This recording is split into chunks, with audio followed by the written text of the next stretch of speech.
Hi, welcome to Meetings on the Mat. My name is Nicole, host, creator. Before all else, I would like to extend my gratitude for you not only being here to expand your knowledge, but to expand your overall optimal wealth. So essentially, Meetings on the Mat is to come together with holistic health practitioners within our communities that I like to refer to as healers. And they're essentially sharing their story and their journey with us on how they healed themselves, which in turn created a space for them to heal the community.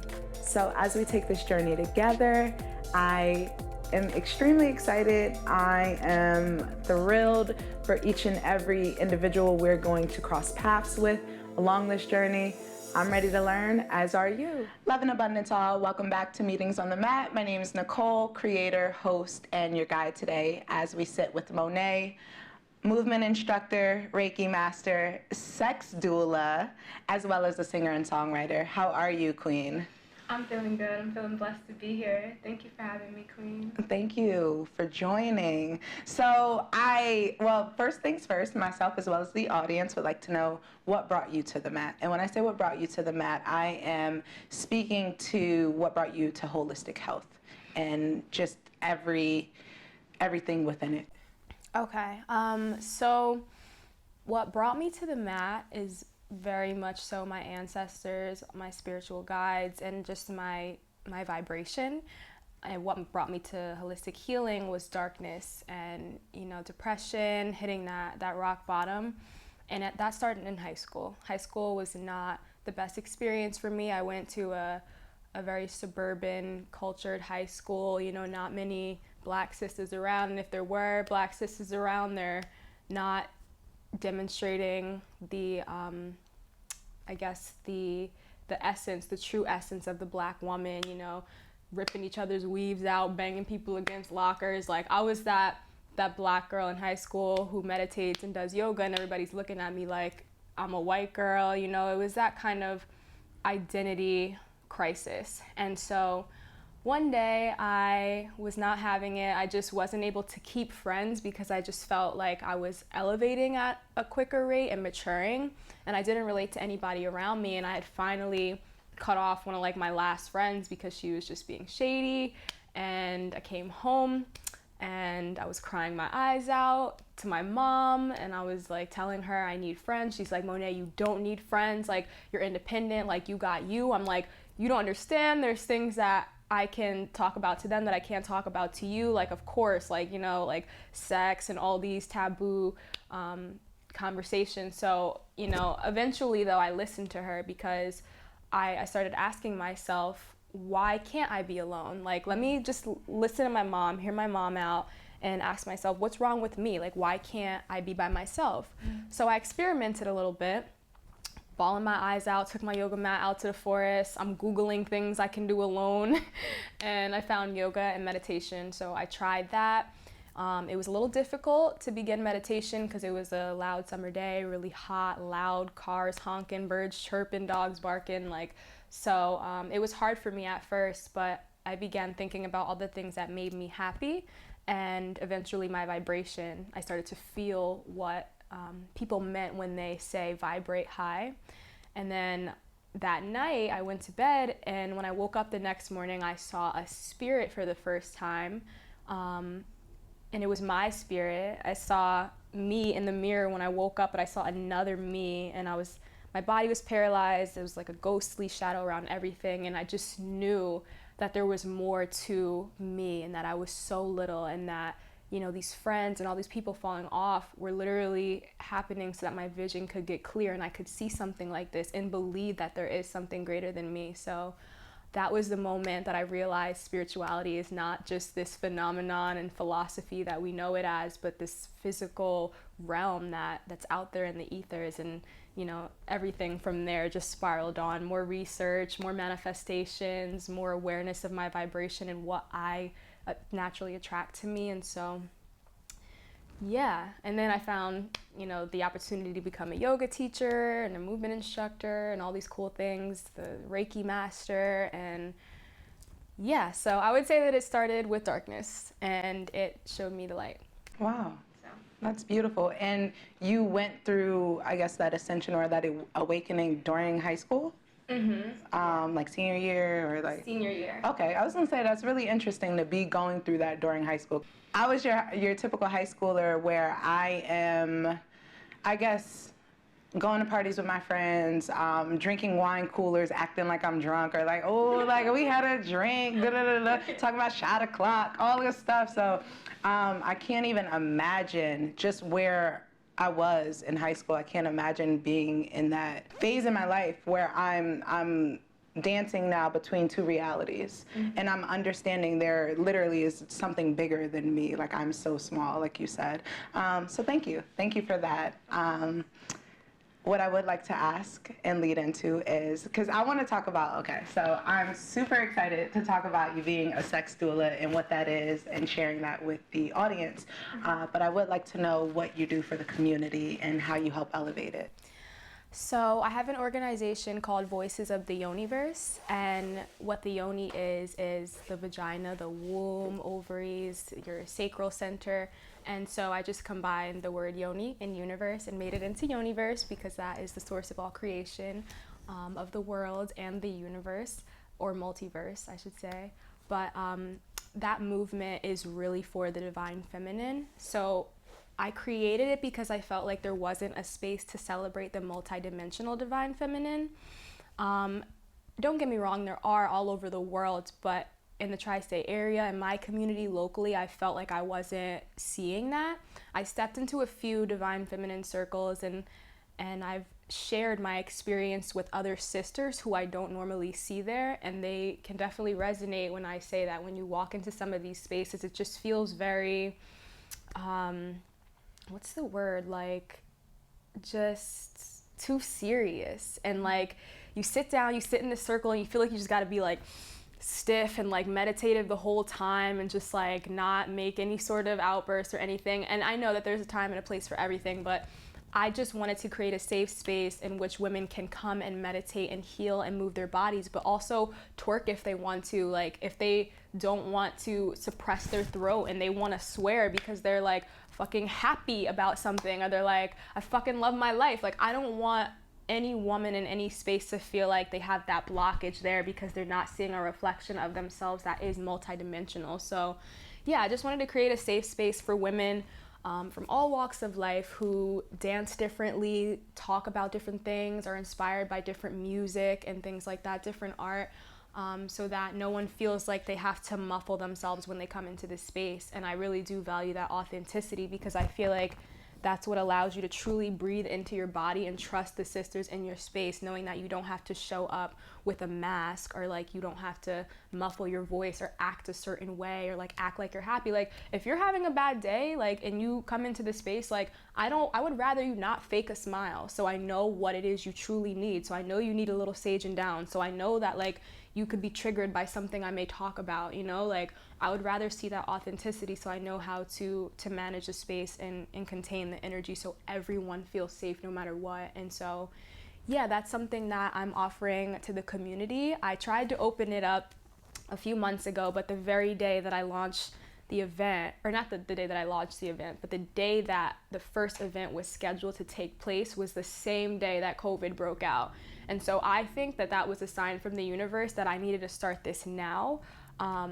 So yeah, I felt like I wasn't in the right space then to bring that in. Now I'm a Reiki master and I'm more evolved on my yogi journey, and I'm a sex doula, so I'm more so in a position to even provide that healing for women because it is very emotional, which is very tied to the sacral. So yeah, I feel like it's perfect timing. And I have a self-love course coming. It's called How to Fall in Love with Yourself, and a womb wisdom course so women can learn about cultivating sexual energy so they feel more empowered and less like they have to hide, or you know. Let's talk about that.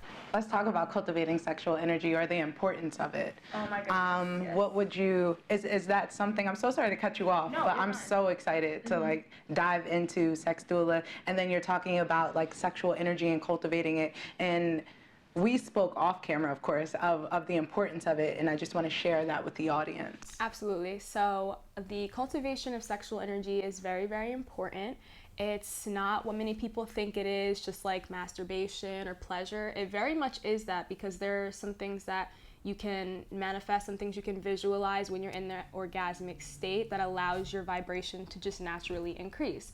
But aside from that, it's very much a health issue to not cultivate sexual energy. So the reason why it's important to cultivate sexual energy is because it affects everything else in the body.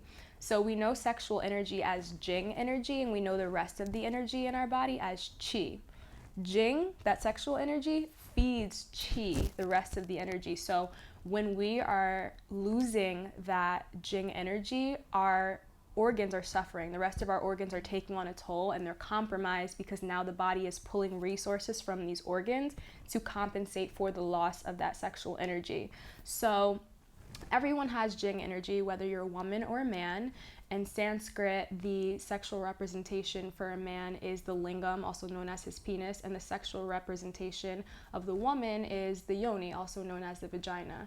Everyone has this Jing energy, and the way in which men lose this Jing energy is through ejaculation, which is why when they bust a nut, as we know it, they get tired, they get sluggish, they just want to knock out, right? Same for women. When they lose their sexual Jing energy, it's through their menstrual cycle. So the shedding of the womb, bleeding, their period. And so if we're not cultivating that energy, like I said, then we're just going to continue to feel depleted with nothing restoring it. So, yeah. Well, thank you so much for that and sharing your knowledge on it. What I am wondering now is, what is a sex doula? I keep saying like, oh, I'm so excited to talk about it. Mm-hmm. Share with us what a sex doula is.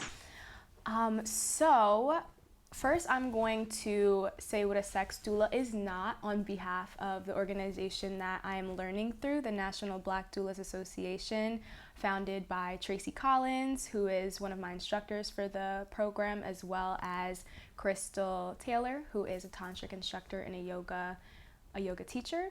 So on behalf of them, in respect for the organization, I first want to make clear what a sex doula is not. So a sex doula is not someone who performs sexual acts to, with, or for clients, which many people think, because this word sex is so taboo, that like people just, automatically assume that, which is understandable, but not the truth. So what a sex doula actually is very much a spiritual coach and a healing guide. They are someone who offers healing modalities and ancient techniques to help assist a client in their spiritual sexual journey. So we focus a lot on spirit sex and spiritual sex and tantra, because we want people to become comfortable in their own body and connect with their body, and that very connection is in the sacral chakra. So that's what a sex doula does. They offer these ancient techniques and healing modalities, from Taoist techniques to modern day releasing and shedding, with things like twerking and things like that. So I was just going to ask you, what type of modalities, like what type of techniques, or just going back to cultivation, how do you cultivate sexual energy? What are you doing technique-wise to? So there is an ancient Taoist technique that has been around for ages, thousands of years, and it's a very simple technique, but it's very, very effective, and it's one of the most commonly used techniques in Taoism, and it's called the inner smile. So basically what that is a technique in which you would put one of your hands over your womb, put one of your hands over your heart, close your eyes, connect with your breath,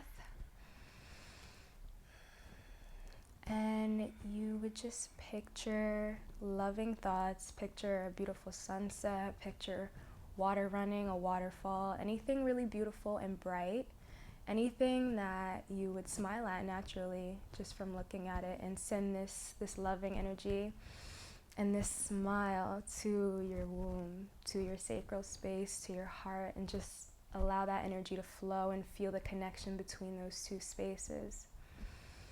Really focusing on the breath and just sending those centers love and smiles and joy.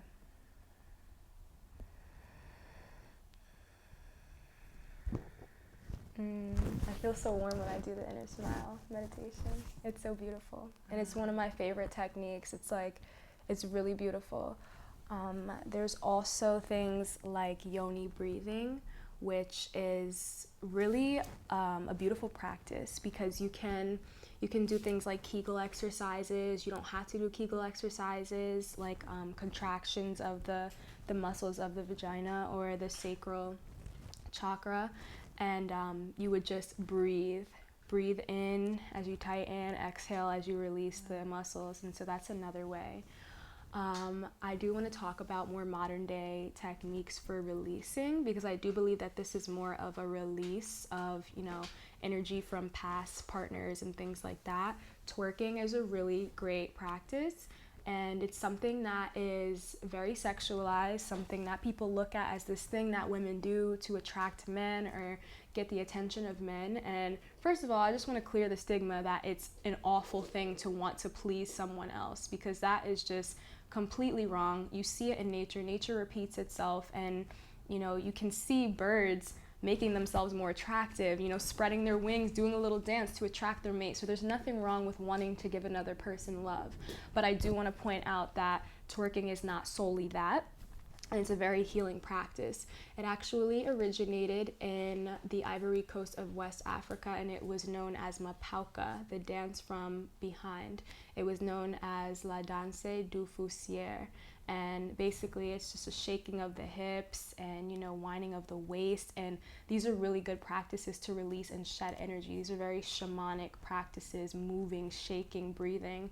And so I just really wanted to release the stigmas surrounding twerking, because I feel like that's one of the things that women are slut shamed for, but like it's one of the things that really is empowering. Like if you ever twerked as a woman, that it feels good. You feel confident. And it's a workout, girl. Absolutely. You sweating too, so you were physically shedding all this bullshit. So it's beautiful. Mm-hmm. Mm-hmm. Thank you for that. So twerking is one of you. What else could you do, or what? So one of the things that I do to connect with my sexuality and cultivate sexual energy is I'll do a lot of breath work, like breath fire of breath. Fire of breath. And that's that breath that you've seen when people are, you can hear it. It's audible. It's like that. Like I like to do the breath of fire because I feel myself releasing energy and shedding. Another thing that I do is a breast massage. So I have this oil here. It's a really good brand. This is the Kate Blanc Cosmetics, and it's organic rose hip seed oil. And after my showers, I'll just take the little tincture and drip on my boobs, and I'll just give myself a breast massage and send myself love, kind of similar to the techniques for the inner smile, just sending yourself love and your body love. And I think also physical touching yourself, not expecting someone else to always give you that love and affection and caress and cuddles, but doing it to yourself, feeling yourself, loving yourself, honoring yourself, not shaming yourself if you secrete something from your yoni, not looking down at your blood ugh, but kind of damn, okay, I'm powerful, I'm doing that, my body's just healing, doing what it needs to do, and it just all goes back to self-love. So I really do feel just continuing gradually every day to make some sort of connection to your body is healing on all levels. Mm-hmm.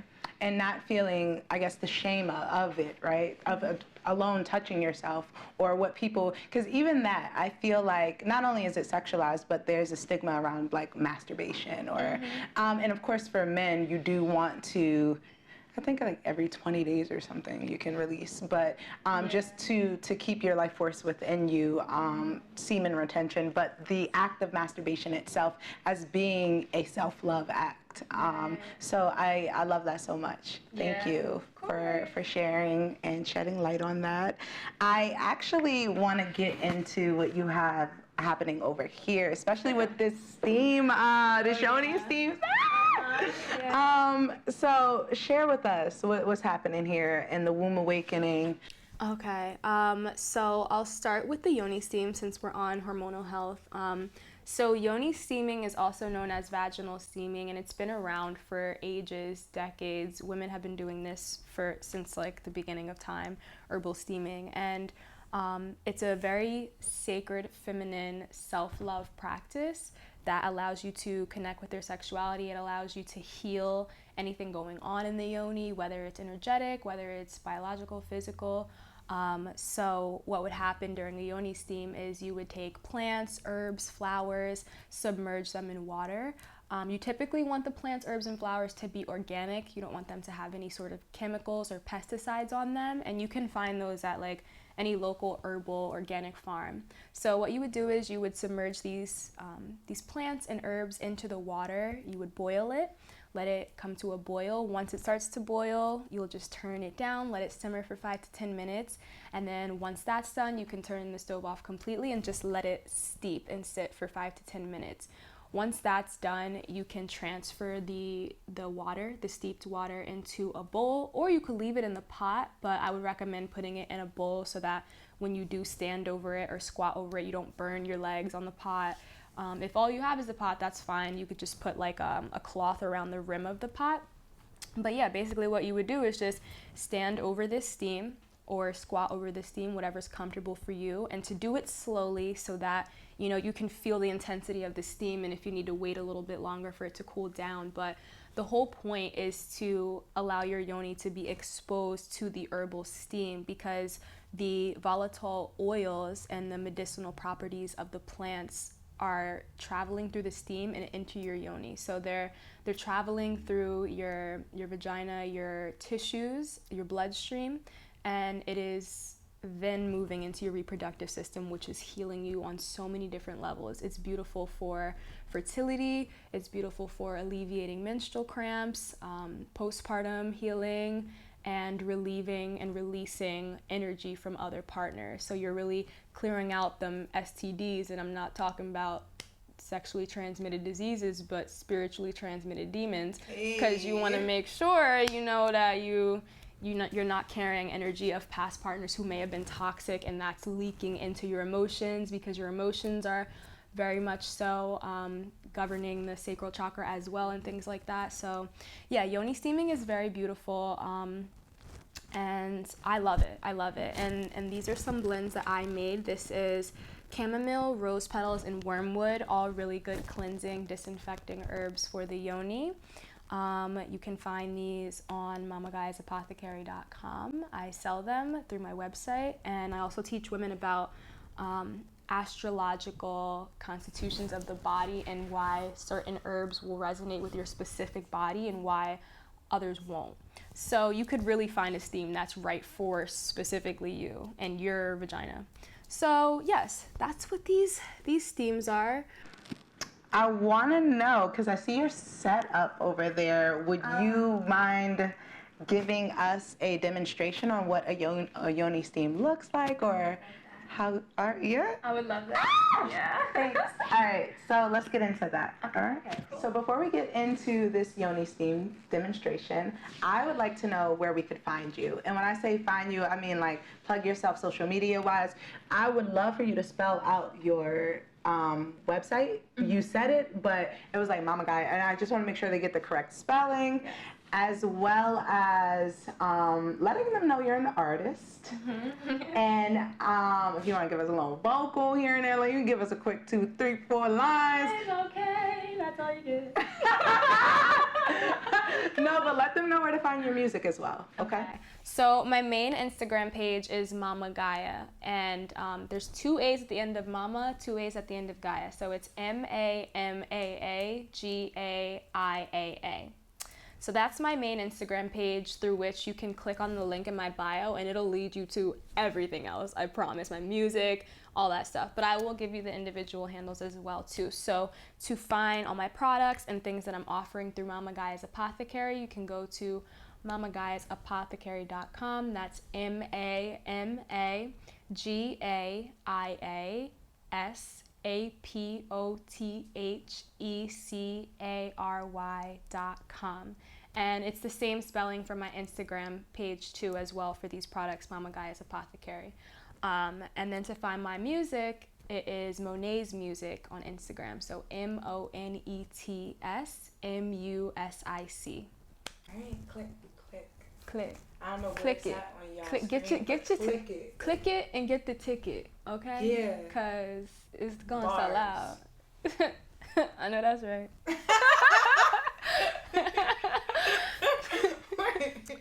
Okay, so the first thing you want to do for yoni steam is ask yourself, why am I pursuing a yoni steam? What is it that you need? What does your body need? Is it more physical? Do you need to alleviate some infections? Do you need to bring more moisture into the yoni if you're experiencing dryness? Or is it more spiritual? Do you feel like you just got out of a toxic relationship and you need to relieve your previous partner's energy from your yoni? So there are different herbs for this. There are cleansing herbs, in which we have motherwort and rose. Those are really great for clearing out any previous uterine lining. So it really helps to clear out anything that doesn't belong and allows you to feel more refreshed. So those are really cleansing herbs. Then there are disinfecting herbs. Those are things like lavender and sage. Those help you to clear out toxins, restore your pH balance, and create a healthy microbiome for the vagina.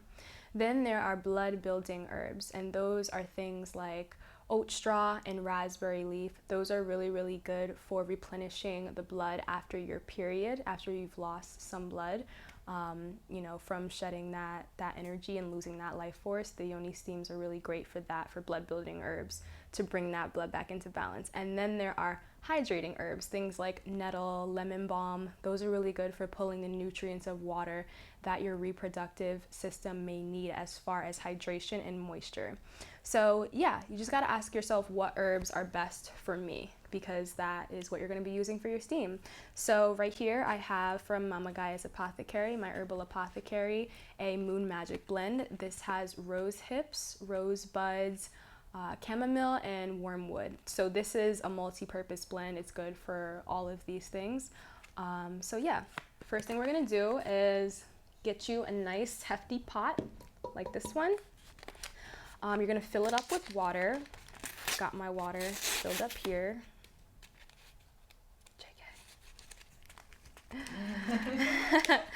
You're gonna open this up and you're gonna pour your blend in here like so. Okay, nice, beautiful, bright colors. Okay, I told them there's water in it. Okay, cut that out. Okay, so once your pot is filled with the herbs mixing with the water, you're gonna head over to the stove and crank this baby up all the way to high so that you can bring your pot to a nice boil. So once it gets to a boil, you're going to turn the heat down a little bit and let it simmer, let it steep, let the herbs steep into the water, let the volatile oils and the medicinal properties of the plants seep into the water. Once that is done, for 5 to 10 minutes, you're letting it steep. You want to turn the stove off and just let it cool off for 5 to 10 minutes so we're not alarming our yonis with scorching hot steam. So once you let it cool off for a few minutes, you want to put it on the ground. You can transfer it into a bowl so that when you go to sit or squat, you don't burn your legs around the edges. Or if you don't have a bowl, I've definitely done this before. I've taken a scarf or a blanket of some sort and just kind of drape it around like this. And I've taken like a big rubber band just to keep it in place and hold it there. If you don't have a bowl, if you have a bowl, then you can very much so transfer the water into a bowl. Some women put the bowl in their toilet to sit in their toilet, close the seat and sit down on it that way. It really depends what you have at your disposal and what resonates with you. But the bottom line is to get it into a space where you can safely stand over it or squat over it. And when you go to squat or sit, you want to do it nice and slowly so that you can feel if the steam is a good temperature for your yoni. If it's a little bit too hot, just give it a few more minutes and just, enter the steam when you're ready. So the next step after that, you want to undress from the waist down. So you could undress from the waist down, or you can get completely naked. It's whatever what resonates with you, or whatever you can do at the moment, if you're not alone, whatever it may be. But I like to stand over it. So what I'll do is I'll just stand over it like this and make sure that my yoni is exposed to the steam so that it can come up and interact with my yoni. And this is actually a perfect dress to wear for something like this, because you do want to make sure that you have, the walls surrounding your legs closed off so the steam can actually come into the yoni and not escape. You can do this with a towel, you can do this with a sheet, a blanket, or anything like that. And what's really helpful for me is I have this yoni seat, so I can make it nice and comfortable for myself. This is from Embrace Pangea. It's handcrafted and it's made of pine wood. And so this is perfect to just plop right here. And so that's how I do it at home. I'll just, sit. You can do anything to set up the environment beforehand to like light candles, burn some sage, some incense, have some crystals around, some beautiful music playing. You could pick up a book and read and just chill and, just let the steam hit the yoni, whatever it is that you want to do. But it's a meditative experience and it is a sacred feminine self-love care practice. So enjoy the steam. And know that your vagina is being healed from all sorts of imbalances, physical, spiritual, emotional, chemical, everything. And so that's pretty much the entire process of a yoni steam. I hope that you guys gain some clarity through learning a little bit about this, and that you pursue a yoni steam for yourself, because it's truly healing and it can empower you to the point where you're no longer scared of your sexuality and you actually embrace your divine femininity fearlessly. So that's all for me. All right. Thank you for sharing that with us. Thank you so much. I truly appreciate you sitting down with us, talking, and meeting me on the mat. I'm just very grateful for you. Me too. Thank you so much for having me. This was so exciting, and that's one of the main things I really like to open up with Voices of the Universe is we're here to open up our throat. So thank you for providing a platform in which it's safe to do that and just be my true authentic self and just share my gifts and my passions with love and just courage and laughs. And thank you, Nikki. I'm so grateful. I love you. Give me some I love you, heart Queen. center.